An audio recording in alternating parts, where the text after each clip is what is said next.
Crown Prince चलता हुआ हमारे छोटे से रियोन के पास आता है। वो कहता है तो तुम ही होगे उसके छोटे भाई एस्ट्रियन। तो हमारी रियोन सोचती है ओ नो, मैं तो बहुत ज्यादा केयरलेस थी। तो क्राउन प्रिंस उसको हुरी जा रहा था। तो हमारी रियोन सोचती है ये डैम क्राउन प्रिंस, इसने अपना टारगेट चेंज कर लिया, नहीं ऐसा नहीं हो सकता। तो रियोन उसके सामने झुकते हुए अपना इंट्रोडक्शन करवाता है। वो कहता है यस योर हाइनेस, मैं हूँ एस्ट्रियन रॉक्सबर्ग और आपकी रेपुटेशन तो बहुत ज्यादा हाई है क्योंकि आप क्राउन प्रिंस है ना, तो मैं आपकी सर्विस में हाजिर हूँ। तो हमारी हीरोइन कहती है ओ नो, देखो सही है कितना ज्यादा चमक रहा है, चमकना बंद करो रियोन। तो क्राउन प्रिंस कहता है एप्पल कभी भी अपनी ट्री से दूर नहीं जाता, तुम तो बिल्कुल अपनी सिस्टर के साथ दिखते हो। तो हमारी हीरोइन कहती है ये तो रेड फ्लैग है, नहीं नहीं ये तो डेथ फ्लैग है। तो तब वो रियोन का चेहरा पकड़ते हुए कहता है तुम तो कितने जरा प्यारे हो। तो हमारी हीरोइन कहती है ये तुमसे बहुत ज्यादा छोटा है, तुम डैम साइको, मैं तुम्हें जान से मार डालूंगी। तभी वो वहां पर आती है तो उसको धक्का देती है और वो कहती है ये सेक्सुअल हैरेसमेंट है योर हाइनेस, आप ऐसा नहीं कर सकते, आप मेरे भाई के साथ ऐसा नहीं कर सकते, और अगर आप किसी और के भाई को हाथ लगाएंगे तो आपके हाथ तोड़ दिए जाएंगे। और वो बड़ी डरावनी शक्ल बना कहती है इसलिए आपको जल्दी से शादी कर लेनी चाहिए, आप तो बहुत जरा बूढ़े होते जा रहे हैं, मैं आपसे दरख्वास्त कर रही हूँ प्लीज ये बात खत्म करें और शादी कर लें। और उसके बाद वो अपने भाई को लेकर वहां चली गई थी। वो कहती है चलो रियोन जाके डांस करते हैं। तो क्राउन प्रिंस कहता है एक मिनट रुको सही, ओए बात तो सुन लो मेरी। तो तब हमारी हीरोइन उसको डांस फ्लोर पे ले आई थी। वो कहती है चलो कम से कम उससे जान तो छूटी। और फिर वो कहती है चलो हम लोग अब फाइनली डांस तो कर सकते हैं ना। और तब म्यूजिक प्ले होता है। वो कहती है पता नहीं शायद ये हमारे ब्लड में है, लेकिन रियोन की डांस स्किल भी बहुत ज्यादा इंप्रूव हो रही है हर दिन। तो तब वो लोग डांस शुरू करते हैं। तो रियोन कहता है आप कैसा फील कर रही हैं सिस्टर। तो वो कहती है क्या मैं तो ठीक हूँ, तुम्हारा क्या मतलब है। तो वो कहता है नहीं आप अभी थोड़ी देर पहले परेशान हो गई थी ना, तो ऐसा लगता है आपका मूड अच्छा नहीं है। वो कहती है नहीं मैं बिल्कुल ठीक हूँ। तो वो कहती है ये पहली बार नहीं है जब ऐसा हुआ है, और वैसे भी मुझे इसकी फिक्र करने की बहुत ज्यादा जरूरत है। वो कहता है लेकिन आपको मेरी फिक्र करने की जरूरत नहीं है। तो तब हमारी हीरोइन सोचती है चाहे मेरी लाइफ रीसेट हो या ना हो, लेकिन मैं उस क्राउन प्रिंस से तुम्हें दूर रख के रहूंगी। और तब वो लोग अपना डांस कंटिन्यू कर रहे थे। तो हमारी हीरोइन सोचती है अभी के लिए ये ज्यादा हो या कम हो, लेकिन प्रॉब्लम रियोन नहीं है, वो क्राउन प्रिंस ही है, और मुझे उन दोनों को मिलने से रोकने देना चाहिए था, लेकिन ये हो गया। फिर भी एस्ट्रियन ऑफ द ट्राइलाइट में जो कुछ हुआ था मैं उसको होने नहीं दे सकती। और तब वो कहती है मैं इसको अलाउ नहीं करूंगी, ऑब्वियसली अगर ऐसा हुआ फिर तो वो बहुत बुरी मौत मरेगा और मेरी लाइफ रीसेट हो जाएगी। तो वो कहती है मैं इसको रीसेट नहीं करना चाहती, और अगर रीसेट हो भी गई फिर भी मैं क्राउन प्रिंस को जान से मार डालूंगी। तो वो कहता है सिस्टर। तो हमारी उसकी तरफ देखती है। तो वो कहता है क्या मेरे साथ डांस करना बोरिंग है। वो कहती है नहीं नहीं मुझे बहुत ज्यादा पसंद है। तो वो कहता है चलो अच्छा हुआ। तो हमारी कहती है लेकिन आखिर में उसने की बातें करना कहाँ से सीखी। और वो सोचती है नहीं नहीं ये तो नावल का मेल लीड है ना, इसलिए इसको ये बातें आती होंगी। तो तब वो लोग वार्स कर रहे थे तो उनका डांस खत्म हो गया था। तो हमारी उन कहती है ये तो बड़ा अच्छा डांस हुआ। तो वो कहता है थैंक यू सिस्टर, बड़ा मजा आया। तो वो कहती है चलो अच्छा हुआ, लेकिन ऐसा नहीं है हम लोग दोबारा डांस नहीं करने वाले, वैसे भी यहाँ पर डांस के लिए बहुत ज्यादा पार्टीज होने वाली हैं, तो तुम्हें फिक्र करने की जरूरत नहीं है, इसलिए बाय बाय मेरे प्यारे भाई। और वहां से पलट जाती है। और वो कहती है म्यूजिक ये जो अब चल रहा है ये तो मेरा फेवरेट है, ये है स्विंग डांस और मुझे डांस करना होगा। डैड आप कहाँ पर हैं। ड्यूक मुझे आपके साथ डांस करना है। लेकिन वो ड्यूक को देखती है तो वो किसी और के साथ डांस कर रहे थे। वो कहती है क्या ड्यूक आप मुझे छोड़कर किसी और के साथ डांस क्यों कर रहे हैं। और वो सोचती है आखिर ये ऐसा क्यों कर रहे हैं, मेरे साथ डांस करना था ना, ये स्विंग डांस है, हम दोनों तो इसके लिए इंतजार कर रहे थे। तो तब ड्यूक उसकी तरफ स्माइल करके देखता है और बड़ी खतरनाक स्माइल थी। तो वो कहती है क्या आप ये मेरी तरफ स्माइल करके क्यों देख रहे हैं, क्या इन्होंने मुझे धोखा दे दिया। तो तब वो कहती है नहीं नहीं मुझे किसी डांस पार्टनर को ढूंढना होगा, अभी मुझे भी डांस करना है। तो वो चिल्ला कहती है कोई है यहाँ पर, मुझे डांस पार्टनर चाहिए, ये तो स्विंग डांस है, कोई तो मिल जाओ मुझे। लेकिन उसे कोई नहीं मिल रहा था। वो कहती है कोई नहीं है यहाँ पर, सॉन्ग तो एंड होने भी वाला है, कोई तो मिल जाओ मुझे यहाँ पर। तो तभी वहां पर कोई आता है। तो हमारी कहती है ओ मुझे मिल गया, और वहां पर वही था रेड बालों वाला ल्यूक। वो कहता है लेडी रोजलेट आप ठीक तो हैं। तो हमारी उन कहती है लॉर्ड स्विंग ये तो ल्यूक है ना, चलो मेरी आंखों में चुभ रहा है लेकिन फिर भी डांस के लिए तो परफेक्ट है ना। तो वो जल्दी से भाग के उसके पास चली जाती है। तो ल्यूक कहता है क्या हुआ, मुझसे पहली बार तो नहीं मिल रही ना आप। तो हमारी उन सोचती है पता नहीं ये किस्मत है ये तकदीर, पता नहीं जो भी है, लेकिन हम दोनों यहाँ पर हैं और इसको भी डांस करना आता है, वो भी स्विंग डांस, और उसकी आंखें तो चमक रही थी। वो कहती है अब ये मेरे साथ डांस करेगा। तो ल्यूक कहता है प्लीज आप ये करना बंद कर दें। तो हमारी कहती है एनीवे माय लॉर्ड आपको स्विंग डांस आता है ना। वो कहता है हाँ हाँ मुझे आता तो है, ये लेटेस्ट ट्रेंड है और मैं इसको कर सकता हूँ। तो फिर वो सोचता है मैं समझ गया माय लेडी, लेकिन इस दुनिया में कुछ भी फ्री नहीं है।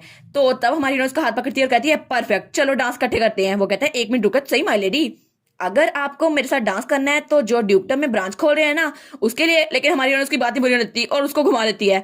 वो तो पूरा का पूरा घूम गया था। तो हमारी कहती है क्या कहा तुमने, म्यूजिक तो बहुत ज्यादा लाउड है ना, मुझे सुनाई नहीं दे रहा। वो कहता है क्या और तभी उनको चीख सुनाई देती है। तो हमारी कहती है क्या ये किसकी चीख थी? तो तब ड्यूक की पार्टनर वो चीख रही थी।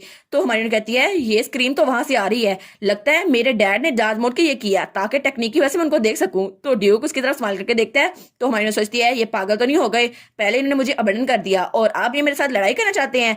लेकिन अगर ऐसा ही है तो मैं भी ऐसा करने वाली हूँ। वैसे भी ये डांस बैटल होने वाली है, मैं इसको नो नहीं कह सकती। तो वो जल्दी से ल्यूक के घुटने पर किक मारती है। वो कहती है ल्यूक प्लीज सामने झुको। तो वो कहता है क्या माय लेडी? तो हमारी हीरोइन कहती है बस जल्दी करो ये। तो वो कहता है मुझे तो चक्कर आ रहे हैं। तो हमारी हीरोइन उसकी चेयर बना के उसके ऊपर बैठ गई थी। वो कहती है ये है title the thinker and her chair. तो तब ड्यूक कहता है क्या ये बच्चे, इनको डांस करना भी नहीं आता, चलो मैं इनको दिखाता हूँ डांस कैसे करते हैं। तो वो उसके साथ जो लेडी थी उसको घुमाता है। वो कहता है मैं जीत के रहूंगा। तो उसके साथ वाली लेडी कहती है लगता है ड्यूक पागल हो गए हैं। तो हमारी हीरोइन ने अपनी स्ट्रेटजी बदल ली थी और ल्यूक नीचे था और वो उसके ऊपर थी और उसका टाइटल था मुझे घर जाना है और ये ल्यूक कह रहा था। वो कहता है प्लीज माय लेडी बस कर दें। तो हमारी हीरोइन और ड्यूक वो तो पागल हुए हुए थे। तो वो कहते हैं बिल्कुल नहीं, हम इसको नहीं रोकने वाले। तो तब जिसके साथ ड्यूक डांस कर रहा था उसका हस्बैंड वहां आता है, कहता है तुम्हारी हिम्मत कैसी हुई मेरी बीवी के साथ डांस किया और उसको बिल्कुल थका दिया है, देखो सही बेचारी। तो ड्यूक कहता है मुझे माफ कर दो। तो ल्यूक वो भी बेचारा घबरा रहा था। वो कहता है चलो कम से कम ये डांस तो खत्म हुआ। तो ड्यूक जल्दी से अपने गार्ड के पास आता है। वो कहता है ओहो मेरे साथ ये क्यों है? तो गार्ड कहता है ऑनेस्टली आप इसे डिजर्व करते थे। तो हमारी हंसते हुए कहती है अगर आप ऐसा करेंगे तो आपको ऐसा ही मिलेगा, आपने अपनी बेटी के साथ पंगा लिया था ना, आपके साथ अच्छा ही हुआ है, अभी आपकी बेइज्जती हुई है। तो वो कहती है ल्यूक चलो डांस को फिनिश करते हैं। लेकिन ल्यूक को देखती है तो ल्यूक कहता है मुझे माफ कीजिएगा लेडी रोजलेट, लेकिन मैं अपनी लिमिट पे पहुंच चुका हूँ और मुझे लगता है मुझे जाके रेस्ट करना चाहिए। तो वो कहती है अच्छा लगता तो है तुम्हारी जान अभी निकलने वाली है इसलिए बाय। तो वो कहती है चलो जाओ मैं किसी और को ढूंढ लेती हूँ।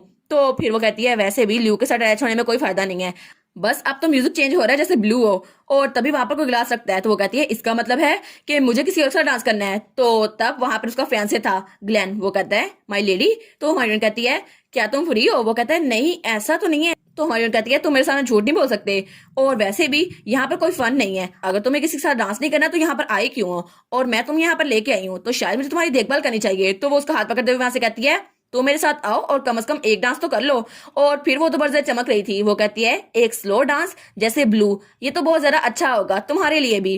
तो ग्लेन उसको देखकर शर्माई जा रहा था। वो कहता है नहीं लेकिन मेरे जैसा कोई डांस कैसे कर सकता है, मेरी टांग वो तो मफलूज है ना। वो कहती है फिक्र मत करो बस तुम मुझ पे एतबार रखो। तो हमारी बहन कहती है मुझे पता है मैं ऐसे दिखती नहीं हूँ लेकिन मैं इतनी स्ट्रॉन्ग तो हूँ कि तुम्हें सपोर्ट कर सकती हूँ। तो तब वो लोग डांस शुरू कर चुके थे और ग्लैन थोड़ा घबरा रहा था लेकिन उनका डांस बड़ा स्मूथली जा रहा था। वो कहता है लेडी रोजलेट मुझे माफ कीजिएगा, ये मेरी गलती है कि आप पार्टी को एंजॉय नहीं कर पा रही। वो कहती है नहीं नहीं छोड़ो इस बात को, और वैसे भी फिक्र करने की जरूरत नहीं है, तुमने अभी तक नोटिस नहीं किया वो कुछ भी नहीं कह रहे, लेकिन सबको आइडिया है कि सब कितने ज्यादा जेलस हैं क्योंकि मेरे पास एक फियांसे है जो कितने ज्यादा टैलेंटेड डेलिकेट और गुड लुकिंग है और वो तुम हो।